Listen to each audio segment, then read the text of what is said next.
কওমি মাদ্রাসায় নতুন শিক্ষাবর্ষ শুরু হলো। আমি এবার দাওরায়ে হাদিসের শিক্ষার্থী। এবছর কিভাবে কাটালে ফায়দাজনক হবে? আপনার নসিহা কামনা করছি। ধন্যবাদ আপনার এই প্রশ্নের জন্য। প্রিয় শিক্ষার্থী ভাই, প্রথম কথা হলো যে আপনি দাওরায়ে হাদিসের শিক্ষার্থী। আমি আপনাকে নসিহা করব সোশ্যাল মিডিয়া থেকে সম্পূর্ণরূপে সম্পর্ক ছিন্ন করার। আপনার কর্তব্য হবে আপনি পরিপূর্ণভাবে ইলমের প্রতি মনোযোগী হওয়ার। আমাদের এই যুগে ফোকাস এবং মনোযোগ নষ্ট করার জন্য সবচেয়ে বড় কারণ হলো সোশ্যাল মিডিয়া এবং নেটের ব্যবহার এবং আমাদের স্মার্টফোনের ব্যবহার।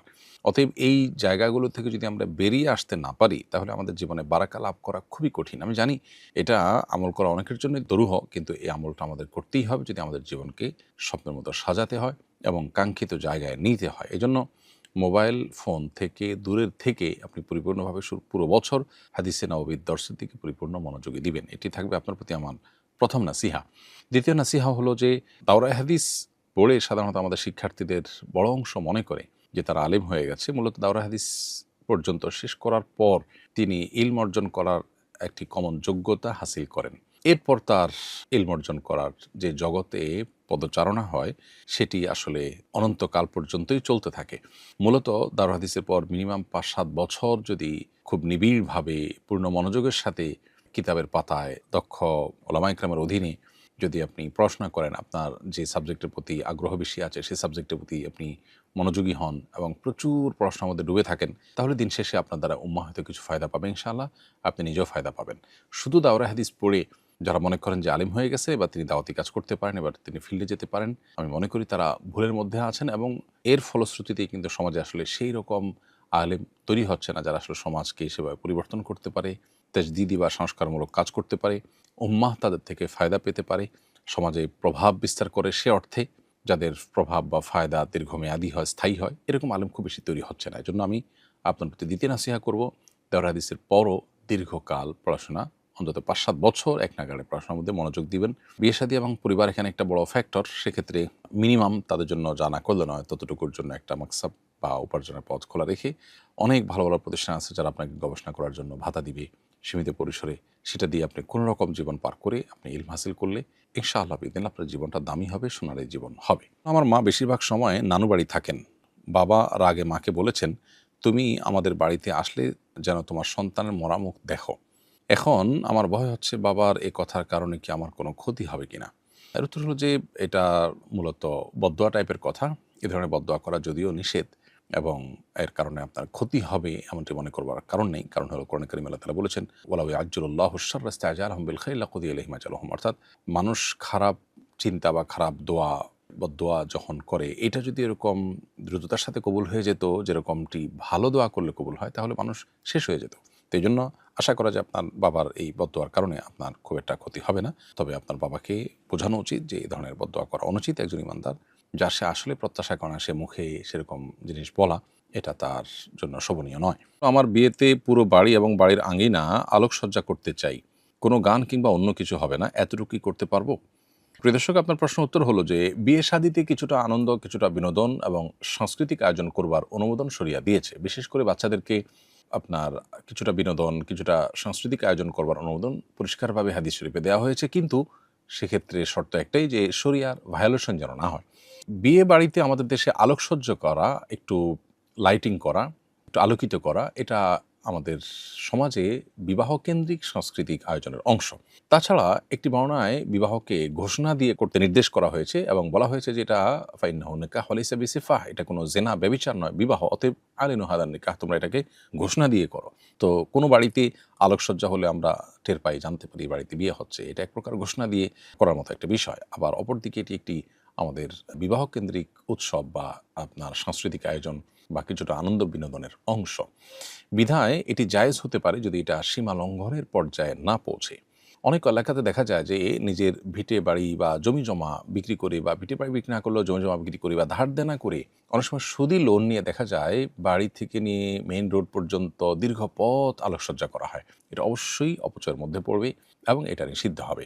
যতটুকু করতে গেলে আসলে খুব বেশি অসুবিধা তৈরি না হয়, বিদ্যুতের অপচয় না হয়, অর্থের অপচয় না হয়, যেটা খুব বেশি চোখ ধাঁধানো করতে গিয়ে আপনার সবার দৃষ্টি আকর্ষণ করতে গিয়ে সবার চাইতে বেশি ব্যয়বহুল বিবাহ সাব্যস্ত করার মতো বিষয় যদি না হয় তাহলে সেটা জায়েজ আছে। কিন্তু যদি ওই লেভেলে হয় যে আপনি এটাকে খুব বেশি হাইলাইট করতে চাচ্ছেন, সমাজের সবার চাইতে বেশি আপনি ডাকডোল পিটিয়ে বিয়ে করছেন, সবার দৃষ্টি আকর্ষণ করতে চাচ্ছেন, একরকম অহংকার আপনার গর্ব, সেই জায়গা থেকে আপনি এটি করতে চাচ্ছেন, এরকম যদি হয় তাহলে সেটা অবশ্যই নাজায়েজের মধ্যে পড়বে। অতএব এখানে পরিমিতিটা কোনো কোনো ক্ষেত্রে ব্যক্তির উপরে ভ্যারি করে, সামাজিক যে কালচার প্রচলিত সেটার উপর নির্ভর করে, কিন্তু এগুলোকে যতটা সীমিত করা যায় ততটাই ভালো। কারণ এগুলো বেশিরভাগ ক্ষেত্রেই সমাজে অন্য মানুষদের উপরও চাপ তৈরি হয়। অন্যরাও তখন সামর্থ্য না থাকলেও মনে করে যে এটা ট্র্যাডিশনাল অংশ হয়ে গেছে, আমাদেরকে করতে হবে। তো সীমিত পরিসরে সহনীয়, অপচয়ের মধ্যে পড়ে না, এরকম যদি হয় তাহলে সেক্ষেত্রে সেটা জায়েজ হতে পারে, আর না হলে এরকম আলোকসজ্জা করা উচিত হবে না। বৈশ্বিক সংকট দেখা দিলে একজন মুসলিম হিসাবে আমাদের করণীয় কি? খুবই গুরুত্বপূর্ণ একটি প্রশ্ন। বৈশ্বিক সংকট দেখা দিলে একজন মুসলিম হিসাবে আমাদের উচিত হলো সর্বাবস্থায় আল্লাহর কাছে তওবা ইস্তেগফার করা, আল্লাহর দিকে ধাবিত হওয়া। আমরা অনেকেই অনেক বেশি আতঙ্কগ্রস্ত হয়ে যাই। ঈমানদার, তার মধ্যে ভয় কাজ করতে পারে, কিন্তু সেটা আতঙ্কের লেভেলে চলে যাওয়া কিংবা নৈরাশ্যের পর্যায়ে পৌঁছে যাওয়া, এটা কোনো অবস্থাতেই ঈমানদারের সঙ্গে শোভনীয় নয়, বা ঈমানদারের জন্য এটা কাম্য নয়। ঈমানদার তিনি যেহেতু আল্লাহর উপর ভরসা করবেন, আল্লাহ বলেছেন ঈমানদারদের কর্তব্য হলো আল্লাহর প্রতি ভরসা করা। আল্লাহ বলেছেন ওমান ইয়াতাওয়াক্কাল আল্লাহ ফাহুয়া হাসবুহ, যে আল্লাহর প্রতি ভরসা করা আল্লাহ তার জন্য যথেষ্ট হয়ে যায়। অতএব সংকটাপন্ন পরিস্থিতিতে ঈমানদার বিশ্বাস রাখবে যে হবে তাই যা আল্লাহ ফয়সালা করে রেখেছেন, বিধায় আল্লাহর উপরে ভরসা থাকবে, আর নিজে সংকটাপন্ন পরিস্থিতিতে দৃঢ়পদ থাকার জন্য, টিকে থাকার জন্য প্রয়োজনীয় উদ্যোগ গ্রহণ করবেন। অতএব তাওয়াক্কুল এবং আল্লাহর উপর নির্ভরতা, ভরসা, এটা বৃদ্ধি করতে হবে। তওবা এবং ইস্তিগফার করতে হবে যে আমার কোনো গুনাহের শাস্তি যেন এর মধ্য দিয়ে না হয়, আমি যেন আল্লাহর কাছে ক্ষমা পাই, সেজন্য আল্লাহর কাছে ইস্তিগফার করতে হবে, এবং কঠিন পরিস্থিতিতে আল্লাহর দিকে রুজু হওয়া, দোয়া করা, সেটা করতে হবে। এবং সেই সাথে বৈষয়িক যে বিষয় আছে সেগুলোর জন্য জাগতিক প্রচেষ্টা তাকে করতে হবে। ধরুন দুর্ভিক্ষের ঘন ঘটা শোনা যাচ্ছে বা আশঙ্কা থাকছে, তাহলে তিনি খাদ্য চাষাবাদ করবেন, ফসল চাষাবাদ করবেন, ফল ফসল করবেন, এবং চেষ্টা করবেন সর্বোচ্চ নিজে এবং সমাজের মানুষকে কিভাবে রক্ষা করা যায়। শুধু নিজের বাঁচার জন্য তিনি যদি আখের গোছান, তো সেটা অবশ্যই এই মুহূর্তে কোনো মুসলমানের জন্য কাম্য নয়, কোনো কোনো কথা সেটা নাজায়েজ। অতএব আল্লাহর পক্ষ থেকে আসা যে কোনো সংকট, এটি পরীক্ষা হতে পারে, আমার গুনাহের শাস্তি হতে পারে, এসব চিন্তা থেকে একদিকে তওবা ইস্তেগফার করবেন, অপরদিকে সবর করার জন্য মানসিকভাবে প্রস্তুতি গ্রহণ করবেন। এভাবে সংকটাপন্ন পরিস্থিতির জন্য যদি প্রস্তুতি গ্রহণ করে একজন মুসলমান, তাহলে সেক্ষেত্রে তিনি সবার চাইতে বেশি ভালোভাবে এই সময়টাতে তিনি সার্ভাইভ করতে পারবেন, এবং আল্লাহ সাহায্য তিনি ইনশাআল্লাহ এই সময়টাতে লাভ করবেন। আল্লাহ আমাদেরকে সংকটাপন্ন পরিস্থিতিতেও ঈমানদারের পরিচয় দেওয়ার তৌফিক দান করুন। একজন পুরুষ কতটুকু রূপা ব্যবহার করতে পারবে? উত্তর হলো, পুরুষের জন্য স্বর্ণ ব্যবহার করা তো নিষিদ্ধ। স্বর্ণ ব্যবহার অনুমোদন শুধুই রয়েছে নারীদের জন্য ইসলামী শরিয়াতে। আর পুরুষরা রূপা ব্যবহার করতে পারবেন সেটাও রূপার আংটি সর্বোচ্চ 3.374 গ্রাম পর্যন্ত, অর্থাৎ 4 গ্রামের নিচে। তাহলে এতটুকু যদি হয় তাহলে সেটা তিনি ব্যবহার করতে পারবেন। এর বেশি যদি হয় তাহলে শরিয়া দৃষ্টিকোণ থেকে সেটাও ব্যবহার করা একজন পুরুষের জন্য জায়েজ হবে না। মূলত সাজসজ্জা এবং অলংকার ব্যবহারের এই অনুমোদনটা শরিয়া মেয়েদের জন্য রেখেছে। পুরুষের জন্য কারোর দাঁত অথবা কারোর আংটি, এটি রূপার বাঁধতে হলো, ব্যবহার করতে হলো, সেক্ষেত্রে শরিয়া সীমানা নির্ধারণ করে দিয়েছে যে এতটুকু করা যাবে, 3.374, এর মধ্যে যদি হয় সেটি ব্যবহার করা যাবে পুরুষের জন্য, আর এর বেশি হলে পুরুষ সেটি ব্যবহার করতে পারবেন না।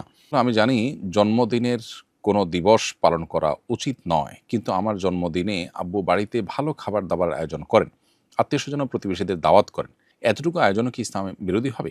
যদি শরিয়া বিরোধী সেরকম কোনো কিছু না হয়, শুধু খাওয়া দাওয়া হলো, শুধুই আনন্দ হলো, তাহলে সেক্ষেত্রে এটা মুবাহ হতে পারে। কিন্তু মনে রাখতে হবে যে জন্মদিবস পালনের এই কৃষ্টি মূলত প্রকৃতি পূজারী প্যাগান বা অগ্নিপূজকদের থেকে এসেছে। ফলে একজন